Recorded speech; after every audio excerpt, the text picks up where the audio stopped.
So hi everyone, welcome to CSC Matrix. My name is Rupesh. I hope you guys are preparing well. UPSC prelims बहुत ही ज्यादा नजदीक है और आप सबको पता है कि हमने सीएससी मैट्रिक्स पे हिस्ट्री को थीम्स के थ्रू कवर करना स्टार्ट किया हुआ है।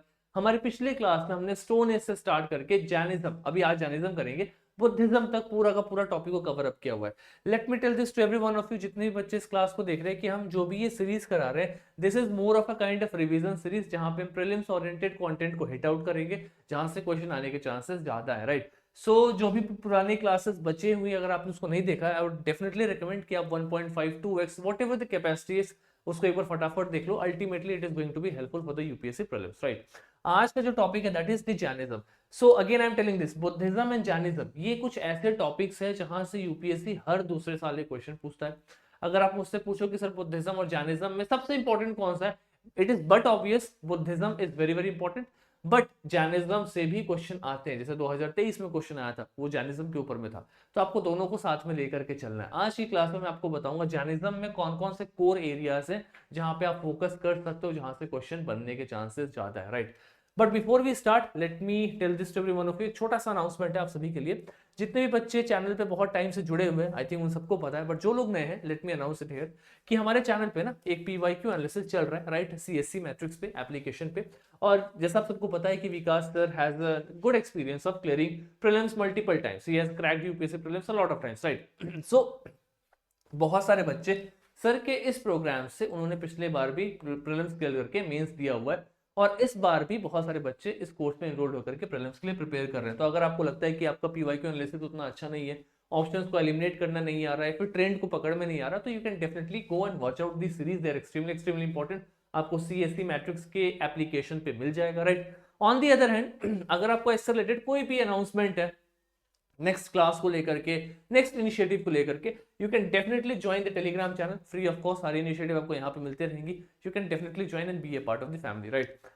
इसके बाद में एक छोटा सा announcement about me, that this is my very small group, बहुत ही कुछ चंद बच्चों का एक छोटा सा ग्रुप है हमारा, है ना, we all are minorities here. Anyways, इस ग्रुप में अगर आपको लगता है कि प्रीलिम्स में, मेंस में, या फिर हिस्ट्री में प्रिसाइजली समझने में दिक्कत है, कुछ मेजर इश्यूज आ रहा है, you can definitely connect with me, you can definitely join here, I am available, we can definitely have discussion over the issues जो भी आपको प्रॉब्लम हो रहा है। Anyways, going up ahead, the channel name is UPSC by Rupesh. आज का जो topic है दैट इज अबाउट जैनिज्म। तो जैसा आपको पता है, जब हम एक टॉपिक स्टार्ट करते हैं, स्पेशली अगर हम बुद्धिज्म और जैनिज्म की बात करें, तो जो उनके फाउंडर रहे हैं, या फिर जो भी उस आइडियोलॉजी के प्रो फाउंडर रहे हैं, जिन्होंने उस आइडियोलॉजी को, उस विचारधारा को मास स्केल तक पहुंचाया, थोड़ा सा basic information with in 30 seconds, और फिर उस आइडियोलॉजी के फिलोसफिकल एस्पेक्ट को डिकोड करेंगे। तो सबसे पहले देखो, जो आपके महावीर है, इनका जन्म कहाँ हुआ है? कुंडल ग्राम में हुआ है। कहाँ पे? Vaishali, Bihar. Very important, very excellent place, Vaishali वाला एरिया। आपको महाजनपद में मैं बताऊंगा कि वैशाली वाला जो महाजनपद है, it is one of the oldest republic mahajanapada of the world, पूरी दुनिया का। तो इसको अच्छे से याद रखना, राइट। अच्छा, इनके जो पेरेंट्स में अगर आप देखो, फादर तो Siddhartha is the name of the father, Jnatrika clan के हेड हैं, राइट। और इनकी जो मदर है, उनका नाम है त्रिशाला, जो कि एक लिच्छवी प्रिंसेस है। लिच्छवी प्रिंसेस मतलब उस पर्टिकुलर टाइम पीरियड में लिच्छवी वाला जो एरिया था, बहुत ही फ्लरिशिंग एरिया था। और आगे क्लास में बताऊंगा मैं कि किस तरीके से मगध के बहुत बड़े बड़े सम्राट, मौर्य में बहुत बड़े बड़े सम्राट, उनकी शादी भी लिच्छवी प्रिंसेस से होते हुए नजर आई है, प्रिसाइजली मगध में, अलग अलग डायनेस्टीज के, राइट।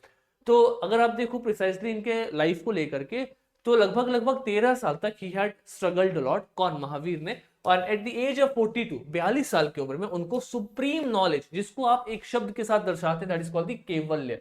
तो केवल्य वर्ड का मतलब है you have attend the supreme knowledge, you have got the enlightenment. तो अगर आप क्वेश्चन आ गया कि Kaivalya is related to which of the following, क्या बोलोगे? It is related to Jainism. So Kaivalya very very important. अच्छा, अगर आप टाइटल्स देखो तो इनको महावीर भी कहा गया, मतलब सुप्रीम हीरो, महावीर, है ना, सबको पता है। नेक्स्ट इज जीना। जीना मतलब द कन्क्वायरर। अब ये जो जैना वर्ड है ना कहीं जीना वर्ड से निकल करके आता है, जैना। जीना का मतलब होता है कन्क्वायरर, मतलब जिसने अपने लाइफ में बहुत ज्यादा दुख वाले सिचुएशन पे, बहुत ज्यादा खुशी वाले सिचुएशन पे, हर चीज पे अपने आप को कंट्रोल कर लिया, that is called the Jina, the conqueror. मतलब आप बहुत ही ज्यादा फेल हो रहे हो, कल आप आईएएस बन गए, आपके इमोशंस सेम है, मतलब आप इस दुनिया से उठ चुके हो, आप परमात्मा बन चुके हैं, you have attend that ultimate knowledge, that is what they are telling it here, right. Anyways, this is just for the fun. But अगर आप इनके कुछ इंपॉर्टेंट फिलोसफीज को देखो, तो आपको इसमें ना एक बहुत ही इंटरेस्टिंग सा फिलोसफी, जिसको आप 3 जेवल्स या फिर 3 रत्न भी कहते हैं। अब ये 3 लेवल्स क्या है, तो कुछ ऐसे 3 इनिशिएटिव्स हैं या फिर आप कह सकते हो प्रोसेस है जिसको फॉलो करके आप मोक्ष की प्राप्ति करते हो, वो सुप्रीम इनलाइटनमेंट की प्राप्ति करते हो। उसमें सबसे पहला आता है राइट बिलीफ। आपका हमेशा जो बिलीफ है ना ये सही होना चाहिए। हमेशा 90% लोगों का बिलीफ सिस्टम ही खराब है, तो हमारा पहला वाला ही त्रिरत्न गलत है, राइट। तो सबसे इंपॉर्टेंट है कि राइट बिलीफ, यानी कि आप इसको क्या बोलोगे, सम्यक दर्शन। सम्यक दर्शन, राइट बिलीफ। बिलीफ अगर आपके पास अच्छा है ना तो आपके पास नॉलेज भी अच्छा होगा, राइट। अगर आप सही इंटेंट के साथ काम करोगे, सही बिलीफ के साथ काम करोगे, तो सही लोगों से मिलोगे, सही नॉलेज ग्रो करोगे, गेन करोगे। तो इसको क्या बोलेंगे, सम्यक ज्ञान। अगर बिलीव अच्छा है, ज्ञान भी अच्छा है, तो वो आपके एक्शंस में तो रिफ्लेक्ट होना ही है। तो क्या होगा, राइट एक्शन, दैट इज सम्यक चरित्र, राइट। तो ये जो भी 3 प्रिंसिपल्स है, बिलीफ को लेकर के, आपके नॉलेज को लेकर के, आपके एक्शन को लेकर के, इसको हम क्या बोलेंगे, इसको हम बोलते हैं 3 जेवल्स ऑफ जैनिज्म। तो अगर क्वेश्चन है 3 jewels of Jainism, you should know these 3। और इनके अगर हिंदी वर्ड्स भी आए तो उसको भी देख करके जाना, क्योंकि ऐसे चैप्टर्स में ना हिंदी वर्ड्स भी पूछ देता है कभी कभी एग्जामिनर, ठीक है। चलो, अगर मैं जैनिज्म में महावीर के लाइफ को बहुत ही शॉर्ट में कंसाइज तरीके से बताऊं, तो इस पेज में, इस डायग्राम में आपको सब कुछ क्लियर होता हुआ नजर आएगा। 540 बीसी के आसपास में उनका जन्म होता है। अच्छा, ये सब जो है ना, they are the most accepted dates, बहुत एक्सेप्टेड डेट्स है, राइट। अलग अलग ग्रंथों में अलग अलग जाएगा, लेकिन जो हमने सबसे ज्यादा एक्सेप्टेड फील किया कि हाँ this is the one which is clear to the, मतलब इमेज की हाँ ऐसा हो सकता है, तो वो वाला एज है, राइट। मतलब सबसे ज्यादा इसी को हम फॉलो करते हैं। नेक्स्ट 510 के आसपास, यानी कि 30 साल की उम्र में उन्होंने अपने घर को त्याग किया and he went out for that supreme knowledge. लगभग 12 साल के बहुत ही कड़ी परिश्रम के साथ उनको वो सुप्रीम नॉलेज यानी कैवल्य की प्राप्ति होती है। और कहाँ होती है, तो रिजुपालिका नदी के तट के पास होती है। Very very interesting, very very important, right. This Rijupalika कहाँ पे है, ये झारखंड में। तो ये नदी का नाम तो मत भूलना, क्योंकि क्वेश्चन पूछा जा सकता है यूपीएससी अब आर्ट एंड कल्चर और ऐसे फिलोसफिकल एस्पेक्ट के ना क्या बोलते हैं, ज्योग्राफी को रिलेट करके क्वेश्चन पूछता है। फॉर एग्जांपल, अजंता इलोरा केव के पास से कौन सी नदी बह रही है, राइट। अजंता के पास से वाघोरा रिवर बह रही है, शायद्री रेंज में है, वेस्टर्न घाट में। मतलब क्या कर रहा है वो, कहीं ना कहीं आर्ट एंड कल्चर को आप प्लेस के साथ, ज्योग्राफी के साथ रिलेट कर रहा है। तो वो पूछ सकता है कि जो महावीर है, इनको ज्ञान मिला, वहां से कौन सी नदी बहती है, answer will be रिजुपालिका। Please do not commit error here, right. अच्छा, then for the next 30 years he has preached whatever he has learned, he has preached at different places. The most important is that he died at the matlab at 468 BC in Pavapuri, which is modern Rajgir in Bihar. So this is just a general chronology from where you can understand the birth of Mahavir, and by the end of the time he left his body. ये पूरा पूरा आपको location और as के साथ में यहाँ पे क्लियर कट दिख जाएगा। आगे चलेंगे तो जैनिज्म में ना तीर्थंकर बहुत इंपॉर्टेंट है। तीर्थंकर मतलब जो सुपीरियर नॉलेज को अटेन कर पाए, जिन्होंने सल्वेशन अटेन कर लिया, उनको क्या बोलते हैं, तीर्थंकर बोलते हैं। अब एक क्वेश्चन ये आता है कि सर ये जितने भी तीर्थंकर है, जो 24 तीर्थंकर है, क्या हमें सबका नाम याद होना चाहिए? नहीं, हमें कुछ इंपॉर्टेंट उनका नाम याद रखना है। सबसे पहले तो फर्स्ट का नाम याद रखेंगे कि Rishabh Nath ji was the first, और नीचे से एटलीस्ट 2 मिनिमम और मैक्सिमम 3 तक अगर ध्यान में, तो it is more than enough. For example आपको यहाँ पे दिखाई देगा नेमीनाथ जी, पारसनाथ जी एंड महावीर स्वामी जी। तो ये 3 और ऊपर की एक, अगर आपने ये 4 को थोड़ा सा ध्यान में रखा हुआ ना, आपका काम बन जाएगा। तो मैंने कैसे याद किया था कि मेरे बचपन का एक फ्रेंड है, उसका नाम ऋषभ था, बहुत पुराना फ्रेंड था। तो सबसे पुराना फ्रेंड, यानी कि अगर हम देखेंगे लिस्ट में, तो सबसे पुराने तीर्थंकर ऋषभ नाथ। तो मतलब जैसे भी आपको रिलेट करना आसान करना हो, याद करना आसान हो, आप उसे रिलेट कर सकते हो। अच्छा, एक और इंटरेस्टिंग सा फैक्ट, जब भी आप इनके नाम को देखोगे, please do not forget this symbol. जैसे यहाँ पे ऑक्स दिखाई दे रहा है, क्वेश्चन आ सकता है किस सिंबल से कौन रिप्रेजेंट होते हैं। तो आपको यहाँ पे देखो लायन दिख रहा है, सर्पेंट दिख रहा है, तो इन सिंबल्स को भी थोड़ा सा ध्यान रखना with their chronology, right.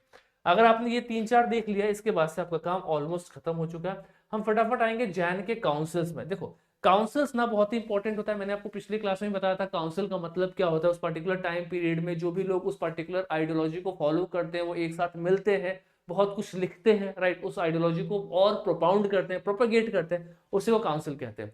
Buddhism में हमने 4 इंपॉर्टेंट काउंसिल्स देखा था। उसमें मैंने आपको बार बार बताया था कि कौन पैट्रोन है, और उसके बाद किसकी अध्यक्षता में, किसकी प्रेसिडेंसी में वो काउंसिल हुआ, इसको ध्यान में रखना। फॉर एग्जाम्पल कि मोगलीपुत्र तिश्र की प्रेसिडेंसी में कौन सा काउंसिल हुआ था, विश्वामित्र वाशुमित्र की प्रेसिडेंसी में कौन सा काउंसिल हुआ था। तो ये नाम इंपॉर्टेंट है, राइट। और पैरेलल नोट, आप जब जैनिज्म देखते हो तो यहाँ पे 2 ही काउंसिल है। कितने? Only 2 councils are there, first and second, right. If you go one by one, you will understand. जैसे आपकी जो आपका फर्स्ट काउंसिल है, right, this is that first council.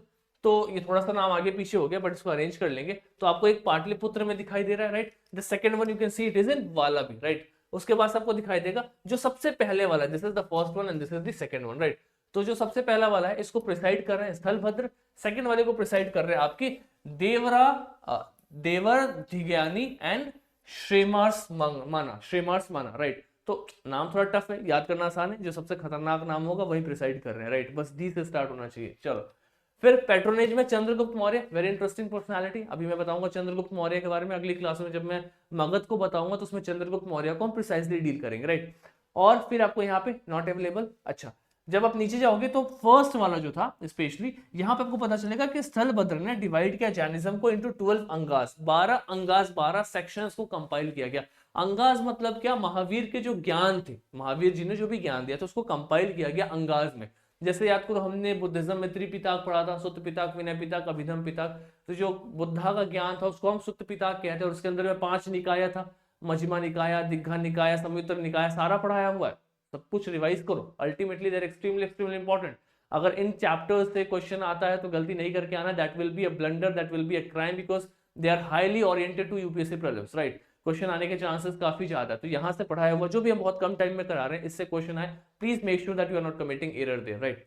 Now going up ahead, अगर आप दूसरी तरफ देखो तो आपको यहाँ पे उपांगास, या फिर आप इसको कह सकते हो माइनर सेक्शंस, इनका कंपाइलेशन हुआ है। उपांगास का मतलब ये समझ जाओ कि जैसे महावीर जी ने जो भी कुछ बताया, जो कि अंगाज में लिखा गया है, इस चीज को अलग अलग लोगों ने अलग अलग तरीके से कमेंट्री किया है, अपने हिसाब से उसका इंटरप्रिटेशन लिखा है, वो उपांगाज हो जाता है। तो second one is the Upangas one. तो ये आपको दो मेजर से डिफरेंस दिखाई देंगे इन दोनों के बीच में, बहुत ही ईजी है, एक दो बार पढ़ोगे याद हो जाएगा, राइट। अच्छा, थोड़ा सा देख लो कि आपके जैनिज्म में ना 8 ऑस्पिशियस सिंबल्स है। क्या है? There are 8 symbols which are very very important, बहुत ही ऑस्पिशियस है। वो 8 सिंबल्स को मैंने यहाँ पे लिख दिया, राइट। अब आपको बस एक बार रीड कर लेना है, अगर क्वेश्चन आ जाए कि which of the following pairs are correct, ऐसा करके आ जाए कि how many of them are auspicious symbols of Jainism and which of the following pairs are correct, ऐसा कुछ भी आए तो मेक श्योर दैट कि आपको बस ये नाम ध्यान होना चाहिए कि कहीं उसमें स्वास्तिक था, कहीं उसमें श्रीवस्ता था, कहीं उसमें दर्पण था, राइट, कहीं उसमें कलश था। ऐसे 3 4 5 अगर आप नाम ध्यान में रखोगे तो वहां पे रिकॉग्नाइज करना इजी होगा। अगर आप उसके अंडरस्टैंडिंग को बहुत ज्यादा ना पढ़ के बस नाम भी ध्यान में रखते हो, that is more than enough, specially this auspicious symbols, right. मैंने यहाँ पे डायग्राम दे दिया हुआ है ताकि आपको याद करना या फिर रिलेट करना थोड़ा सा आसान हो, right. You can definitely relate this. अच्छा, अगर हम फिलोसफी की बात करें तो सबसे पहले एक बहुत ही इंटरेस्टिंग सी फिलोसफी जो आपको जैनिज्म में दिखाई देगा वो ये है कि जैनिज्म हमेशा ये मानता है कि जो नॉन लिविंग थिंग्स है आपके आसपास में, राइट, जैसे मिट्टी हो गया, पानी हो गया, पत्थर हो गया, इन सभी के अंदर में आत्मा होती है। They all are like living souls. ऐसा नहीं है कि सिर्फ हम जिंदा है तो हमारे अंदर आत्मा है, उनका ये मानना है कि नॉन लिविंग्स के अंदर भी आत्मा होती है। So they are extremely important, right. अब इसी से रिलेटेड ना एक यूपीएससी ने एक क्वेश्चन पूछा था, I recently was going through that question, 2023 में आया था। I am repeating the question, देखो क्या पूछा हुआ है। Souls are not only the property of animal and plant life, but also rocks, running water, and many other natural objects not looked on as living by other religious sect.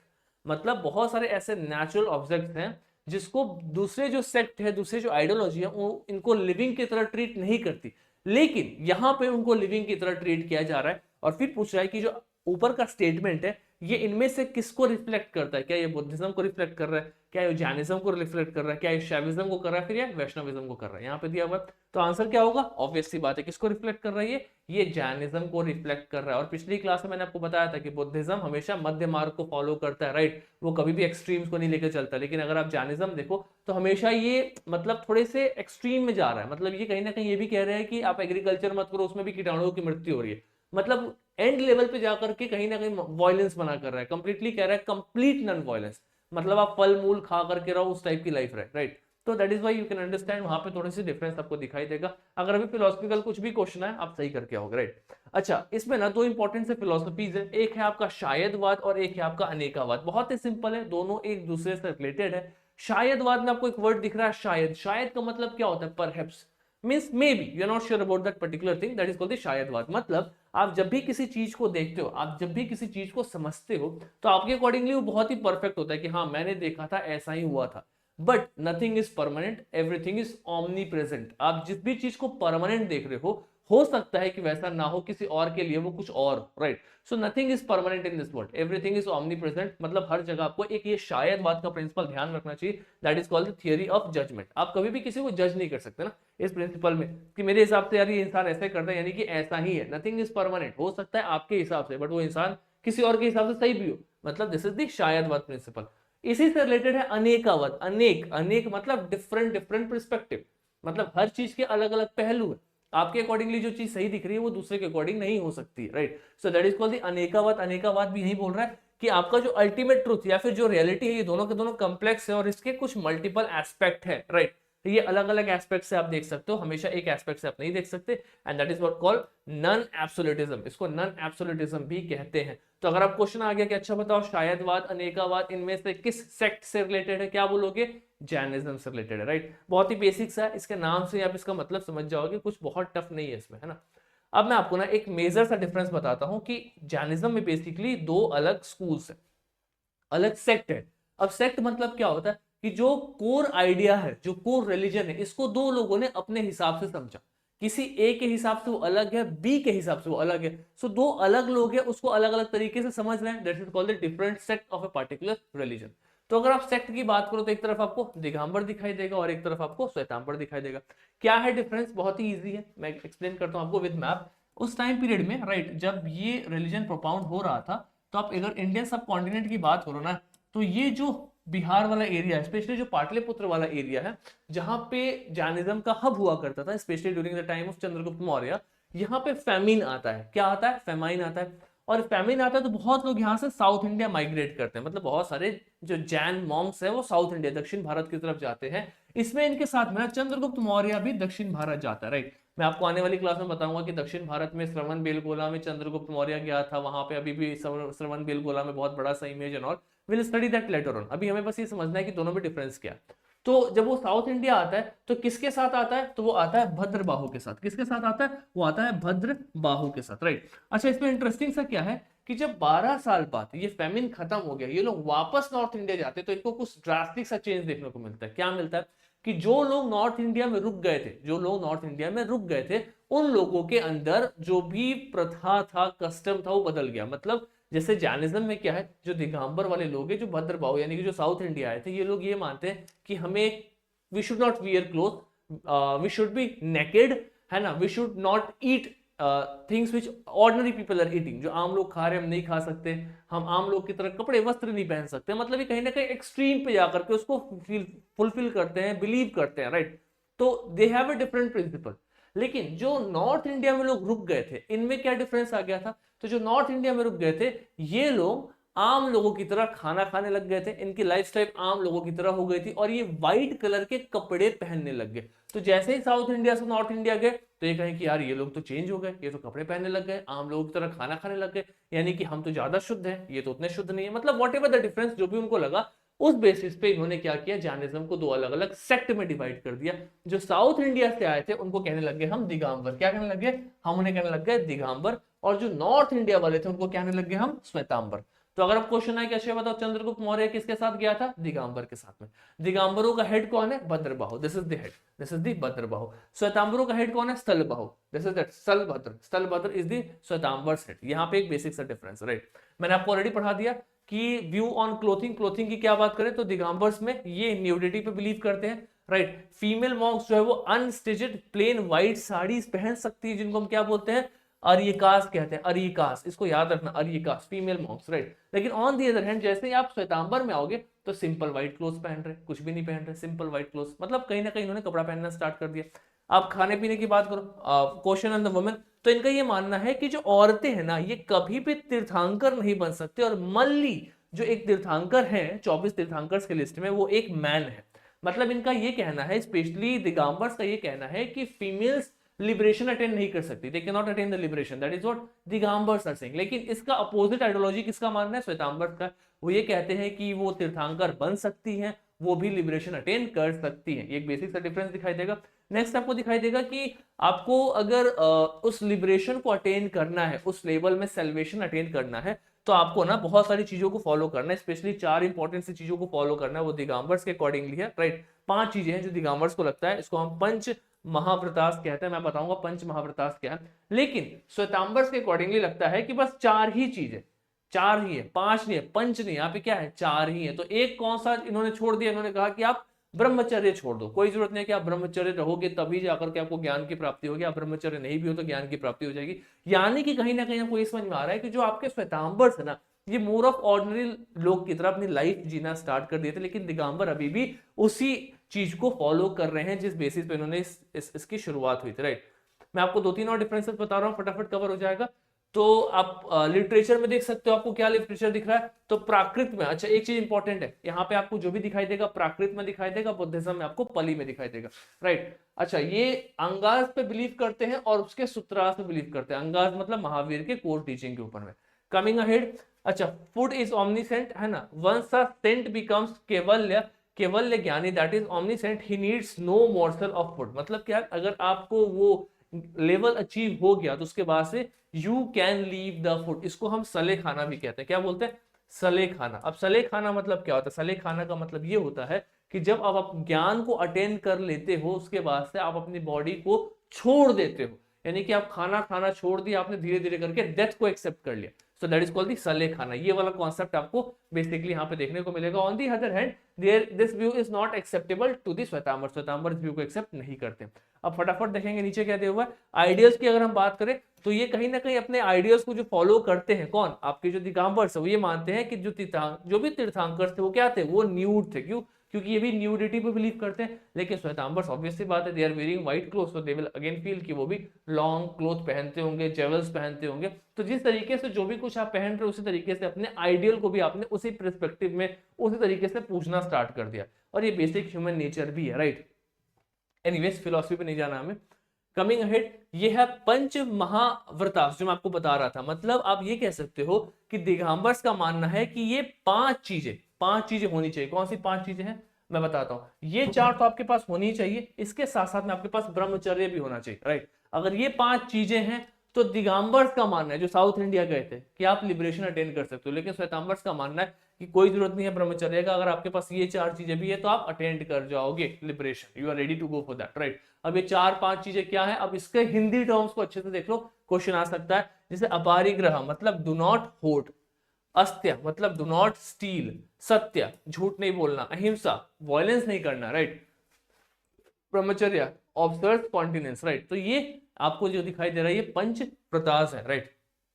अगर पंच प्रतास clear है, फटाफट आ जाएंगे। अब ये सबसे important है, बहुत ज्यादा डिटेल में जाकर के इनके अंदर आपको सब स्कूल के डेफिनेशंस को नहीं रटना है, बस थोड़ा सा याद करना है आपको कि जो सब सेक्ट आप देखो, तो जो दिगंबर्स हैं इनके कुछ सब सेक्ट हैं, मतलब उस दिगंबर के भी अलग अलग आइडियोलॉजी को फॉलो करने वाले अलग अलग लोग हैं। उसमें आपको मूला संघ दिखाई देंगे, विपसना बीसा पंथ दिखाई देगा, और फिर आपको दिगंबर 13 पंथ और 13 पंथा, मतलब इसमें 13 पंथ दिखाई दे रहा है। लेकिन इसी में 13 पंथ ही आपको किस में? श्वेतांबर में दिखाई देगा। तो देखो बहुत इजी याद करना, श्वेतांबर में 13 पंथी है, दिगंबर में 13 पंथ है, राइट। अब कैसे याद होगा ये? तो आप इस तरीके से रिलेट कर लो कि दिगंबर ये कहते थे कि जो फीमेल है वो तीर्थंकर नहीं बन सकती, फीमेल जो है वो लिबरेशन अटेंड नहीं कर सकती। यहाँ पे फीमेल नाम नहीं होगा, यहाँ पे मेल नाम होगा, यानी कि 13 पंथ। श्वेतांबर कहते थे कि लिबरेशन अटेंड कर सकती है, यानी कि यहाँ पे फीमेल नाम होगा 13 पंथी। ये जस्ट एक निमोनिक बता रहा हूँ याद करने के लिए, यहाँ से आपका रिटेंशन ज्यादा रहेगा। इसके बावजूद आपको क्या नाम दिखाई देगा? यहाँ पे स्थानावास की दिखाई देगा, और एक दिखाई देगा आपको मूर्ति पूजिका, राइट। अब क्वेश्चन क्या आता है कि मूर्ति पूजिका is related to which of the following ideology, right, और religion? Buddhism, Jainism, Vaishnavism, Shaivism, ऐसे क्वेश्चन पूछेगा। मतलब क्या करेगा? थर्ड लेवल से उठाएगा। जैसे आपने जैनिज्म पढ़ा, उसमें भी आपने पढ़ा श्वेतांबर, दिगंबर। अब श्वेतांबर के अंदर में भी आप पढ़ रहे हो मूर्ति पूजका, तो तीसरे लेवल से मूर्ति पूजका से निकाला और ऊपर ले आके पूछा कि बताओ बुद्धिज्म का है कि जैनिज्म का है। तो वो कंपैरिजन ड्रॉ करना आना चाहिए, राइट। अगर आपने इतना कर लिया है तो आई स्ट्रांगली फील कि आपका जो जैनिज्म वाला पार्ट है इससे मेजॉरिटी ऑफ क्वेश्चन निकल जाएंगे। एक छोटा सा मैं आपको होमवर्क दे रहा हूँ। एक तो होमवर्क ये है कि आपको कमेंट बॉक्स में मुझे बताना है कि आपको 3 मेजर डिफरेंसेस, राइट, बुद्धिज्म और जैनिज्म में जो आपने पढ़े हैं अपने बुक्स से, राइट, इन दोनों के बीच में आत्मा को कौन मानता है, कौन नहीं मानता है, कौन पुनर्जन्म को मानता है, कौन कास्ट सिस्टम को मानता है, जो भी आपको 3-4 डिफरेंसेस है, बहुत ही इंपॉर्टेंट है, यहां से क्वेश्चन आ सकता है। इसको आपको पढ़ना है और मुझे कमेंट बॉक्स में बताना है, राइट। और दूसरा, एक मैं ओपन विंडो डाल रहा हूं कि आपको गूगल करना है, सर्च करना है, जो करना है देखो। आपको बस ये देखना है कि कुछ इंपॉर्टेंट राइटर्स जैनिज्म के और उनके कुछ इंपॉर्टेंट सी बुक्स, अगर इंपॉर्टेंट राइटर्स और बुक्स मिल गए तो एक बार देख लो, नहीं मिला तो लास्ट में मैं बुक्स और राइटर्स एक बार मैं करा दूंगा, उसमें बुद्धिज्म जैनिज्म सब हो जाएगा। लेकिन मैं आपके ऊपर भी काम छोड़ के जा रहा हूँ, बहुत बड़ी बड़ी कोचिंग्स ने बहुत अच्छा काम किया कंटेंट में। आप एक बार गूगल सर्च करोगे, आपको important books and important writers of this particular religion आपको मिल जाएंगे, राइट। एक बार रीड कर लेना, अगर मिल गया तो ठीक है, नहीं तो एक बार एंशिएंट खत्म हो जाए तो बुक्स एंड राइटर्स एक बार मैं करा दूंगा। उसमें बुद्धिज्म, जैनिज्म, वैष्णविज्म, शैविज्म सबके बुक्स एंड राइटर्स करा दूंगा, संगम एज सब करा दूंगा। बुक्स राइटर्स के एक आध क्वेश्चन जो वहां से आएगी वो भी लग जाएगा, राइट। तो हिस्ट्री को थोड़ा सा स्ट्रैटेजी के साथ अडॉप्ट करना है। एक मतलब मैं ये कहूंगा कि प्रीलिम्स में स्पेशली एक पर्टिकुलर बुक तक प्लीज थोड़ा सा कन्फाइन मत होना। अगर आप प्रेशर हो तो कन्फाइन हो, अगर आपने एक दो अटेम्प्ट दे दिया, एक किताब पढ़ लिया हुआ तो थोड़ा सा डाइवर्सिफाई करने की कोशिश करना नॉलेज को, क्योंकि प्रीलिम्स में हॉरिजॉन जो है वो आपका मतलब दूर तक चेक करता है कितना नॉलेज है और उसको डिटेल भी देखता है। तो ऐसा ना हो कि आप बस एक किताब में हिस्ट्री में रुके हुए और क्वेश्चन थोड़ा सा दूर से, क्योंकि ये टॉपिक्स ना आपको डिकोड करता है। मतलब बुद्धिज्म, जैनिज्म इज समथिंग जो आपको यूपीएससी अलग अलग सोर्सेज से पूछता है। तो इसमें फिर वही है, smart strategy and PYQ analysis, यहीं से काम निकलता है। पीवाईक्यू एनालिसिस क्यों, आपको पता चल जाएगा थीम क्या है। जैसे मैंने कहा बुद्धिज्म में आप या जैनिज्म में बुक्स हैं इंपॉर्टेंट, उनके राइटर्स है, ये इंपॉर्टेंट सा थीम है, इनके बीच का डिफरेंसेस थीम है, और इस टाइप के जो भी पीवाईक्यू एनालिसिस है आपको डेफिनेटली हमारे कोर्स पे भी मिल जाएगा, सीएससी मैट्रिक्स पे पीवाईक्यू एनालिसिस वाले पे, जो ऑलरेडी सर ने कराया हुआ है, right. So this is for today, see you tomorrow. कल हम मिलते हैं फिर से, फटाफट कवर अप करेंगे मौर्य, जो भी इंपॉर्टेंट रूलर है। मौर्य में हमें सब कुछ नहीं पढ़ना, सारे डायनेस्टीज नहीं पढ़ेंगे। अशोक बार बार यूपीएससी पूछता है, अशोक को पढ़ेंगे, उसका कुछ इंस्क्रिप्शन पढ़ेंगे और एक जनरल क्रोनोलॉजी देखेंगे और ऑफिसर्स का नाम देखेंगे और खत्म करेंगे। मतलब हमें सिर्फ और सिर्फ अभी प्रीलिम्स ओरिएंटेड ही चलना है, right. So I hope this video was useful. You must have enjoyed and understood the concept.